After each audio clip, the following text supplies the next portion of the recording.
The dusty streets of Ouagadougou fell silent as military vehicles rolled through the capital of Burkina Faso on that fateful September morning in 2022.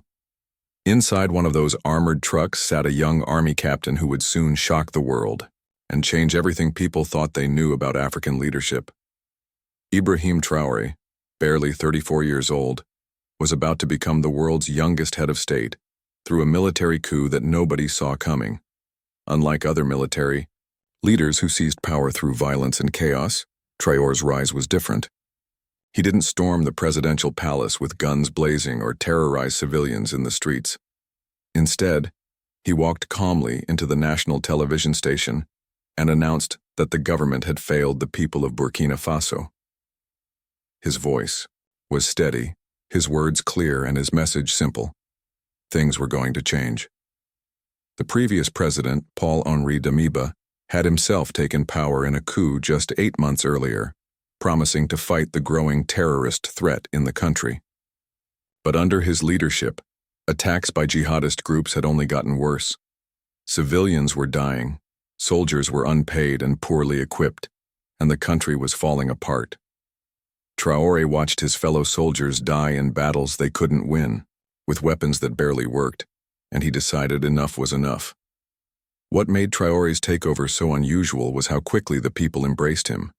Within hours of announcing the coup, thousands of citizens poured into the streets of the capital, not to protest, but to celebrate. They waved Burkina Faso's red, white, and green flag and chanted his name. Young people especially saw him as their hero, someone who understood their struggles because he was one of them. But Traore knew that becoming a leader meant becoming a target.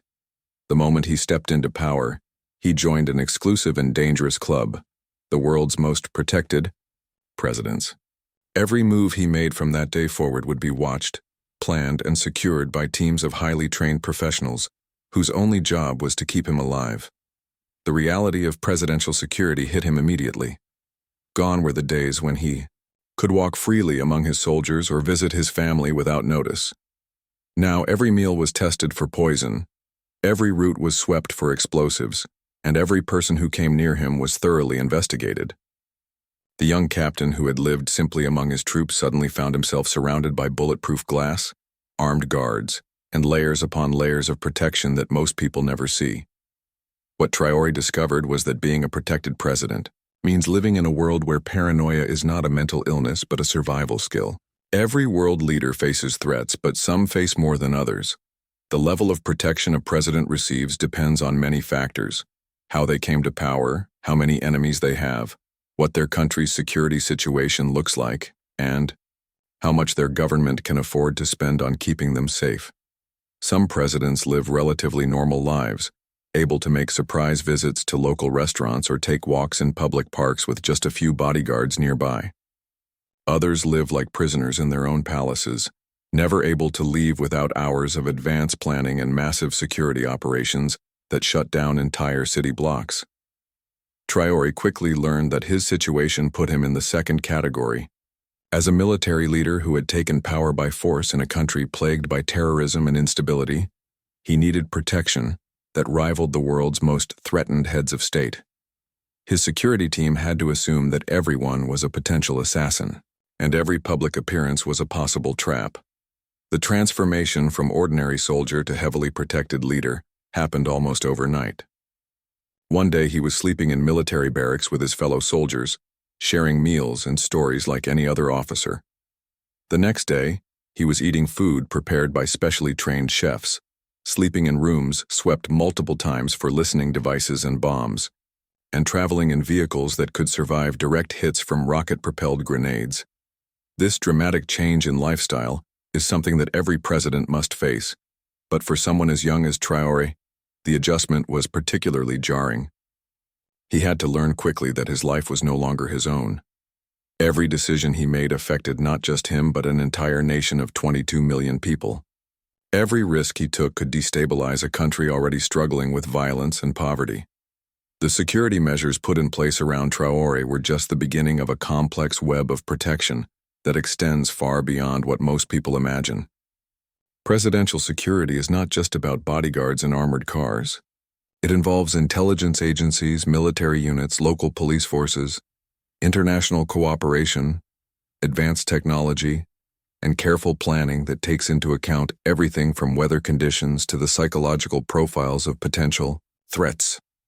As Traore settled into his new role as Burkina Faso's leader, he began to understand that he had entered a world where the line between protection and imprisonment is often very thin. The same measures designed to keep him safe also isolated him from the people he was trying to serve. The same technology that could save his life in an emergency also monitored his every move and conversation.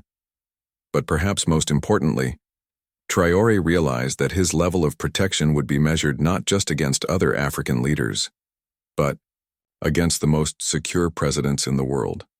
To understand what that meant, he would need to learn about the incredible lengths that other nations go to in order to protect their heads of state. The stories he would discover about presidential security around the globe would both amaze and terrify him, showing him just how dangerous and complex his new life had become. The first lesson Ibrahim Traore learned about presidential security came from studying the most protected leader in the world, the President of the United States. The American president travels in a mobile fortress called the Beast, an armored limousine that weighs as much as a small airplane and can withstand chemical attacks, explosions, and even direct missile strikes. The car has its own oxygen supply, bulletproof windows 8 inches thick, and doors so heavy that only the president can open them from the inside using a special mechanism.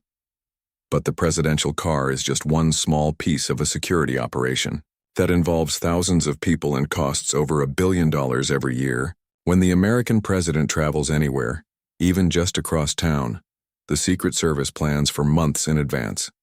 They study every building along the route, interview every person who might come into contact with the president, and prepare for scenarios that sound like they came from action movies. Traore was amazed to learn that when the American president visits another country, the United States actually brings its own gasoline for the presidential limousine, because they cannot trust local fuel supplies. They also bring their own food, their own water, their own medical team, and even their own bulletproof podium for the president to speak from. Nothing is left to chance, and nothing is trusted to local authorities. The level of planning involved in protecting the American president extends far beyond physical security. Intelligence agencies monitor millions of communications every day, looking for any hint of a threat against the president. Computer systems analyze social media posts, phone calls, and internet activity to identify people who might pose a danger. The Secret Service maintains a database of over 40,000 people who have made threats against the president or shown concerning behavior. When Traore compared this to his own security situation, he realized that Burkina Faso's entire defense budget was less than what the United States spends on presidential security in a single year. But he also learned that having the most expensive security system in the world doesn't automatically make a president the safest. The real key to presidential protection lies in understanding the specific threats each leader faces and adapting security measures accordingly. This lesson became clear when Traore studied the security arrangements of other world leaders who face different types of challenges. The president of Russia, for example, has a security system that focuses heavily on preventing poisoning attempts. Vladimir Putin employs a team of food tasters who sample everything he eats and drinks before it reaches his lips. His security team also carries portable laboratories that can instantly test food and beverages for hundreds of different toxins and poisons. Russian presidential security extends to psychological warfare as well. Putin's bodyguards are trained to look identical to him from a distance, allowing them to serve as decoys during public appearances. Multiple identical cars travel in his motorcade, making it impossible for potential attackers to know which vehicle actually contains the president. Even his schedule is kept secret from most government officials, with false itineraries distributed to throw off potential threats. The president of Israel faces perhaps the most complex security challenges of any world leader, given the country's numerous enemies and history of terrorist attacks. Israeli presidential security involves not just protecting the president, but protecting him in a way that allows him to maintain the public presence necessary for democratic leadership. This requires incredible creativity and innovation from Security professionals. Israeli security teams have developed techniques that are now used by protective services around the world. They pioneered the use of advanced behavioral analysis to identify potential threats in crowds, training agents to spot suspicious behavior patterns that might indicate someone is preparing to attack. They also developed rapid response protocols that allow security teams to neutralize threats while minimizing harm to innocent bystanders. One of the most impressive aspects of Israeli presidential security is how they protect their leader during visits to hostile territories.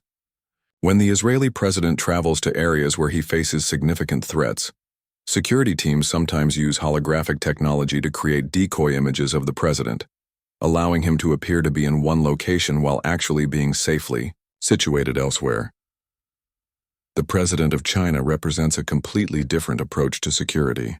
Rather than relying primarily on advanced technology and large security teams, Chinese presidential protection focuses on information control and population monitoring. The Chinese government maintains detailed records on virtually every citizen, making it extremely difficult for potential threats to operate undetected. Chinese presidential security also involves what experts call layered invisibility. Instead of obvious displays of protection like large motorcades and visible bodyguards, Chinese security operates through networks of plainclothes agents who blend seamlessly into crowds and communities. Potential threats are often identified and neutralized long before they have any opportunity to get near the president. The most striking aspect of Chinese presidential protection is how it extends to controlling information about the president's activities. Unlike American or European leaders whose schedules are often public knowledge, the Chinese president's movements are kept secret until after they have occurred. This information control creates a security advantage by making it nearly impossible for attackers to plan operations against targets they cannot predict.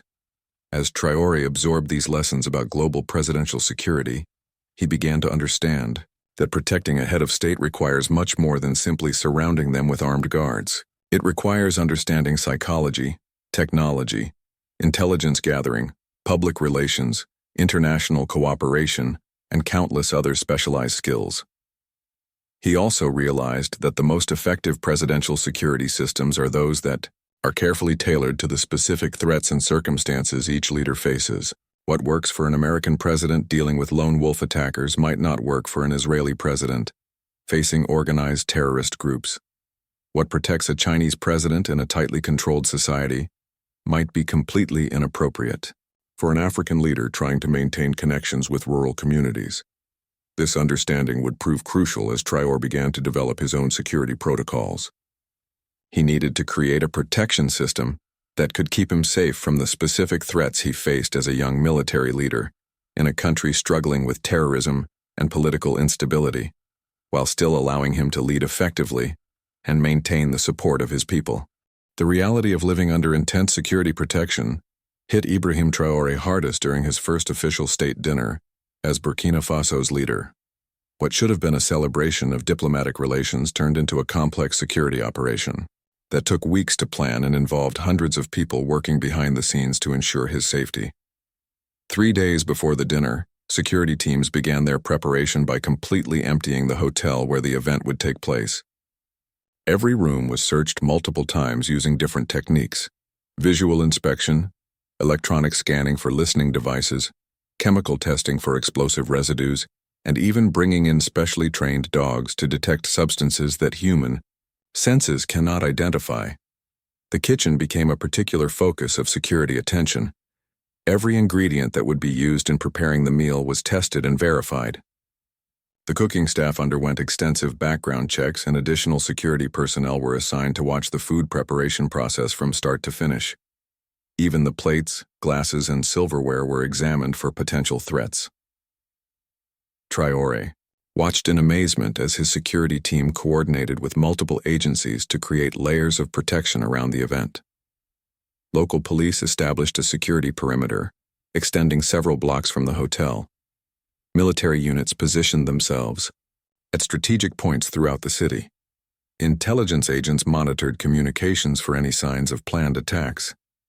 Medical teams stood ready to respond to emergencies ranging from food poisoning to terrorist attacks.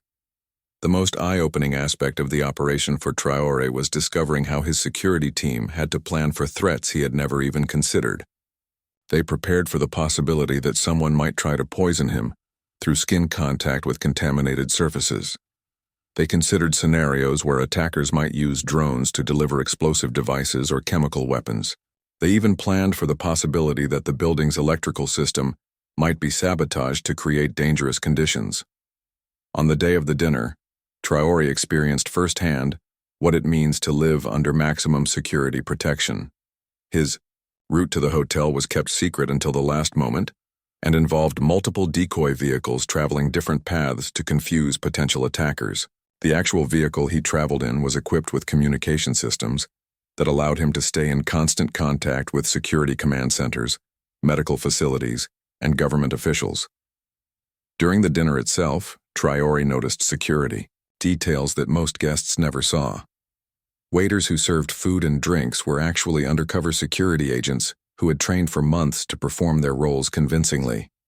The flower arrangements on tables contained hidden cameras and listening devices. Even the musicians performing at the event had been extensively investigated and were monitored throughout their performance. The experience made Traore realize that being a protected president means living in a world where nothing is spontaneous and everything is calculated risk management. Every handshake he made was observed by agents trained to spot signs of concealed weapons or dangerous substances. Every conversation he had was monitored for potential security implications. Every smile he shared was photographed and analyzed for intelligence purposes. But the most sobering moment came when Traore learned about the evacuation procedures that had been prepared for the dinner. His security team had identified 17 different escape routes from the hotel, each leading to secure locations where he could be protected if the primary venue became compromised. They had positioned armed response teams along each route and prepared medical facilities to treat him for various types of injuries he might sustain during an emergency evacuation. The dinner also taught Traore about the international dimensions of presidential security. Because foreign diplomats were attending the event, security agencies from multiple countries coordinated their efforts to protect not just him, but all the high-profile guests. This cooperation involved sharing intelligence about potential threats, coordinating response procedures, and ensuring that the security measures for one leader did not interfere with the protection of others. One of the most surprising aspects of this international cooperation was learning how much information other countries' intelligence agencies had gathered about potential threats to his safety. Foreign security services briefed his team about individuals and groups they had identified as possible dangers to him, even though these threats originated outside Burkina Faso and involved people he had never heard of. The complexity of managing all these security relationships became clear when Traore discovered that some of the protective measures implemented for his safety actually created security concerns for other leaders. For example, the radio frequencies used by his security team had to be carefully coordinated to avoid interfering with the communication systems protecting foreign dignitaries at the same event. After the dinner, Traore spent hours being debriefed by his security team about lessons learned from the operation. They identified 17 different moments during the evening when potential security vulnerabilities had been detected and addressed. They analyzed the effectiveness of various protective measures and made recommendations for improving security at future events. The most shocking revelation came when his security chief showed him intelligence reports about 3 separate plots that had been discovered and disrupted during the weeks leading up to the dinner. These weren't vague threats or online rants from disgruntled citizens, but specific plans involving weapons, explosives, and detailed surveillance of his activities. Each plot had been sophisticated enough to pose a serious danger, and each had been stopped only through the coordinated efforts of multiple security agencies. This briefing helped Traore understand that the visible security measures he experienced represented only a small fraction of the effort being made to protect him. For every bodyguard he could see, there were dozens of intelligence analysts, surveillance specialists, and investigative agents working behind the scenes to identify and neutralize threats before they could develop into actual attacks. The experience also taught him about the psychological toll that constant protection takes on world leaders, knowing that people are actively planning to kill him, that every public appearance could be his last, and that his survival depends on the competence and loyalty of people he barely knows, creates a mental burden that few people can fully understand. Perhaps, most importantly, the dinner showed Traore how presidential security shapes the relationship between leaders and their people. The elaborate protective measures that kept him safe also created a barrier between him and the citizens he was trying to serve. The same protocols that prevented assassins from reaching him also prevented ordinary people from having meaningful contact with their leader. 6 months into his presidency, Ibrahim Traore faced his first serious assassination attempt, an experience that would forever change his understanding of presidential security and reveal just how sophisticated the threats against world leaders can be. The attack came not from the direction his security team had expected, but through a method so clever that it nearly succeeded despite all the protective measures in place around him. The plot began 3 months before the actual attempt, when a group of highly trained operatives began what security experts call deep preparation. Instead of trying to get close to Traore through obvious means like applying for jobs in his security detail or attempting to infiltrate government buildings, the attackers focused on a completely different approach. They targeted the infrastructure, systems that supported his daily life. The first phase of their operation involved gaining access to the water treatment facility that supplied the presidential compound. Rather than trying to poison the water supply, which would have been detected immediately by the multiple testing systems in place, they installed sophisticated monitoring equipment that allowed them to track exactly when and how much water was being used in different parts of the compound. This information gave them detailed insights into Traore's daily routine, including when he woke up, when he showered, when he worked in his office, and when he went to bed. The second phase involved infiltrating the telecommunications network that served the compound. Again, instead of trying to intercept communications directly, which would have triggered security alerts, they focused on analyzing patterns in network traffic. By studying when and how internet and phone systems were being used, they could predict Traore's schedule and activities with remarkable accuracy. The third phase was the most ingenious. The attackers managed to get one of their operatives hired as a maintenance worker for the air conditioning system in a building located 2 miles from the presidential compound. This position seemed completely unrelated to presidential security, and the individual passed all background checks because he had spent years establishing a false identity as a skilled technician with no political connections.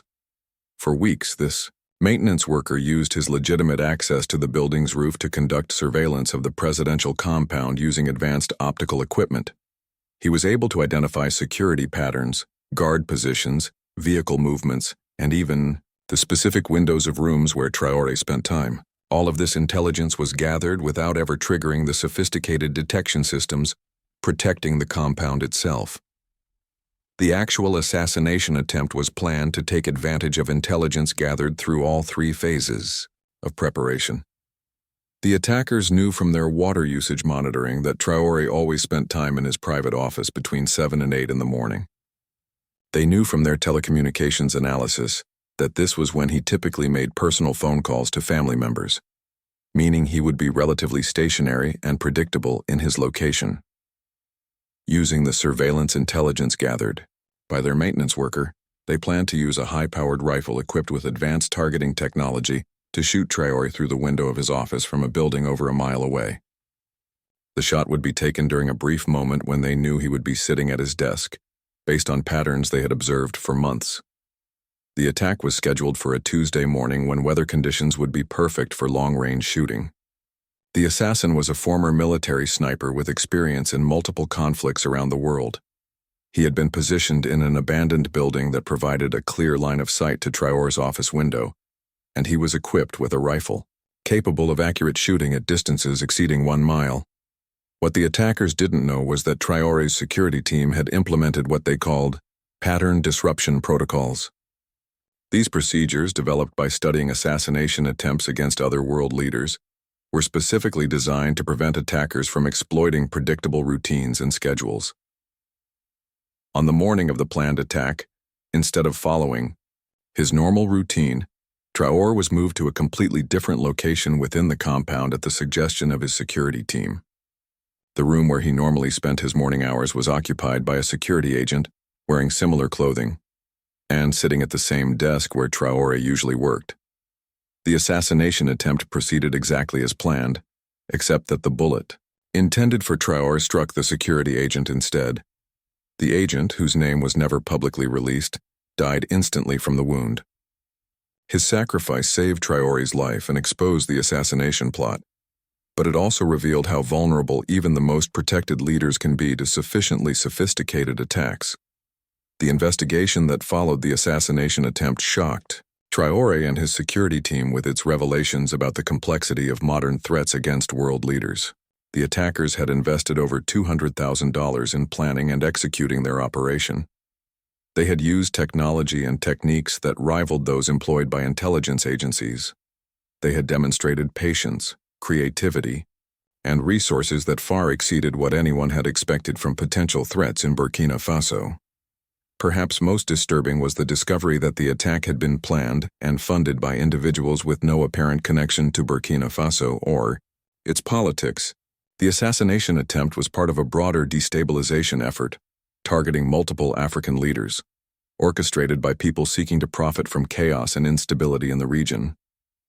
This revelation forced Traore to reconsider everything he thought he knew about the threats he faced. He had assumed that his enemies would be local political opponents, disgruntled military officers, or religious extremists operating in the region. He had never considered that he might be targeted by international criminal organizations, foreign intelligence services, or business interests seeking to manipulate African politics for profit.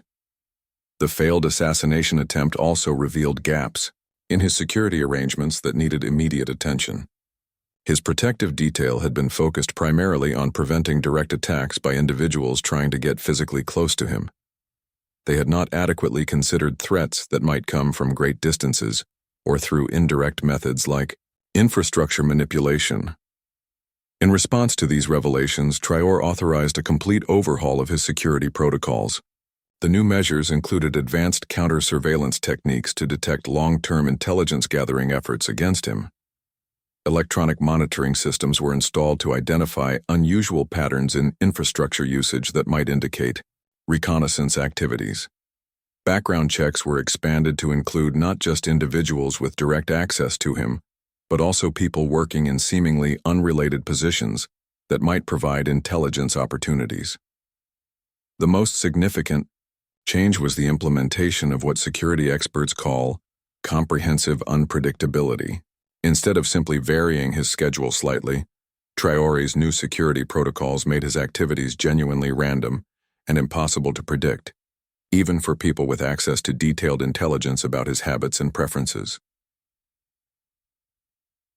The death of the security agent who had taken his place haunted Traore and reinforced his understanding of the human cost of presidential protection. Someone had died to keep him alive, and that sacrifice carried with it an obligation to use his survival wisely and effectively in service of his people. The failed assassination attempt transformed Ibrahim Traore's security arrangements from comprehensive to extraordinary, placing him among the most protected leaders in the world. His security team, now expanded to over 300 specially trained personnel, implemented measures so advanced and extensive that they rivaled those protecting the leaders of major world powers. The first major change involved the complete reconstruction of the presidential compound using cutting-edge security technology. The new facility, built with assistance from international security experts, incorporated features that most people associate with science fiction rather than real-world protection. The walls were constructed with materials capable of stopping armor-piercing bullets and absorbing explosive blasts. Windows were replaced with transparent barriers that could withstand direct hits from rocket-propelled grenades, while still allowing clear visibility. The most impressive feature of the reconstructed compound was its integrated sensor network. Thousands of microscopic devices were embedded in every surface, creating a security system that could detect the slightest unusual vibration, temperature change, or chemical signature anywhere within the facility. This network was so sensitive that it could identify individual people by their walking patterns and breathing rhythms, making it virtually impossible for unauthorized individuals to enter undetected. Underground, the compound featured a sophisticated tunnel system connecting to multiple secure locations throughout the city. These tunnels were equipped with their own air filtration systems, communication networks, and transportation capabilities, allowing Traore to be evacuated safely, even if the surface compound was completely compromised. The tunnel system included medical facilities capable of performing emergency surgery, communication centers that could operate independently for weeks, and living quarters stocked with supplies for extended stays. The transformation of Traore's security extended far beyond physical infrastructure. His protection detail now included specialists in disciplines that most people never associate with presidential security. Psychologists analyzed the behavior patterns of everyone who came into contact with him, looking for signs of potential violence or deception. Computer experts monitored millions of digital communications every day, using artificial intelligence to identify possible threats hidden in seemingly innocent messages. Food security became an elaborate process involving multiple layers of verification and testing. Every ingredient used in preparing Traore's meals was tracked from its source to his plate, with detailed records maintained of every person who handled it along the way. Specialized laboratories tested samples of his food using techniques capable of detecting toxins at concentrations so low that they would be harmless to most people, but potentially dangerous to someone consuming them regularly over time. The most remarkable aspect of Traore's enhanced security was how it incorporated lessons learned from protecting other world leaders while adapting to the specific challenges he faced in Burkina Faso. His security team studied every known assassination attempt against heads of state from the past 50 years, identifying common patterns and developing countermeasures for each type of attack method. They discovered that modern presidential assassins often use techniques borrowed from military special operations, requiring defensive measures that go far beyond traditional bodyguard services. Traore's protection now included counter-sniper teams positioned at strategic locations throughout the city, electronic warfare specialists who could detect and neutralize remote-controlled weapons, and rapid response units equipped to handle everything from chemical attacks to cyber warfare. One of the most sophisticated elements of his new security arrangement was the decoy system. Multiple individuals who resembled Traore in height, build, and general appearance were trained to act as body doubles during public appearances. These decoys underwent extensive coaching to mimic his mannerisms, voice patterns, and behavioral habits, so convincingly that even people who knew him personally had difficulty telling them apart from a distance. The decoy system extended to his transportation arrangements as well. When Traore traveled anywhere, up to 12 identical vehicles would leave from different locations at different times, making it impossible for potential attackers to know which one actually contained him. Some of these vehicles carried decoys, others carried security personnel, and some were completely empty, serving only to confuse surveillance efforts. The psychological impact of living under such intense protection began to affect Traore in ways he had not anticipated. The constant awareness that people were trying to kill him, combined with the isolation imposed by security measures, created stress that few people can imagine. He found himself analyzing every interaction for potential threats, questioning the motives of people he had known for years, and becoming increasingly paranoid about activities that had once seemed routine and harmless. His security team recognized these psychological challenges and brought in specialists to help him cope with the mental burden of being a high-value target. These experts taught him techniques for managing stress and maintaining mental clarity despite living under constant threat. They also helped him understand that some level of paranoia was actually beneficial for his survival, as long as it didn't become so extreme that it interfered with his ability to lead effectively. The financial cost of protecting Traore at this level was staggering. His security budget now consumed nearly 15% of Burkina Faso's total government spending, a figure that sparked controversy among citizens struggling with poverty and inadequate public services. Critics argued that the money spent on presidential protection could have been used to build schools, hospitals, and infrastructure projects that would benefit millions of people. Traore struggled with this criticism because he understood its validity. The resources devoted to keeping him alive could indeed have been used to improve conditions for his people. But he also recognized that his death would likely plunge the country into chaos and violence that would cause far more suffering than the current allocation of security resources. The international dimensions of his protection also expanded dramatically. Intelligence agencies from friendly countries now shared information about threats against him, while security experts from around the world consulted on his protective arrangements.